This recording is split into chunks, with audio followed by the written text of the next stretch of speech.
So you need to understand the institution of marriage.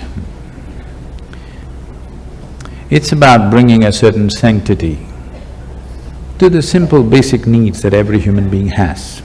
There are physical needs, there are psychological needs, there are economic needs, emotional needs, social needs, variety of needs.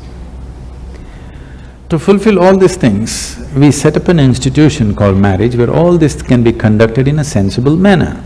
Otherwise, if we did it on the streets like every other creature, it would turn ugly for us and we will feel not good about it. So to bring some sense of organization, some aesthetic, some stability, because man and woman coming together naturally brought fresh life. It is, compared to any other creature, it is the most helpless life, which needs maximum amount of support. You could leave a puppy on the street, as long as he gets food, he grows up into a good dog, no problem. But not so with the human being. He doesn't need just physical support, he needs variety of support and above all, a stable situation. Whether there should be marriage in society or not, one will debate when they are 18 because physical body is asking for freedom, all right? At that time, everybody questions, is marriage really needed? Why can't we just live whichever way we want?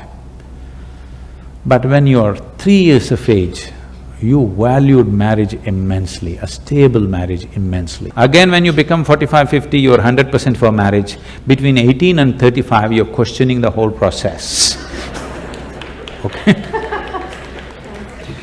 Because where the physical body is dominant, at that time, if you give in to that, then it will question every institution. This is hormone-fired freedom, okay?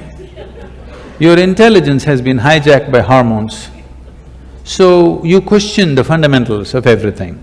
I am not saying marriage is the thing, but do you have a better alternative? If you have a better alternative, damn the marriage. But you have not come up with a better alternative, because a stable situation is a must for a child. Once you have a child, it's a 20-year project. Your whims and fancies will change, your emotions will change. If that is what it is, don't get into such situations. It's not compulsory for everybody to get married. It's good, young people, you're saying people are thinking whether to get married, and I'm glad. It is not necessary for everybody. But if you get into it and especially if you get into children, you must understand it's a minimum 20-year project, whether you like it or you don't like it. Otherwise, you shouldn't get into those projects. You don't walk into a project, drop it halfway and walk away, isn't it? It's your choice, but at least choose consciously. You don't have to get married because everybody is getting married. You don't have to talk about marriage and divorce in same breath as if they come together. This is a completely an American idea, you're thinking of marriage and divorce together. Nobody thought of divorce in this country till recently, isn't it?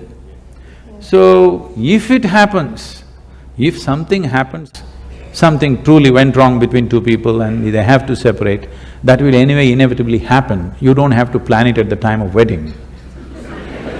Why should you ever talk about marriage and divorce in one breath? It's a crime.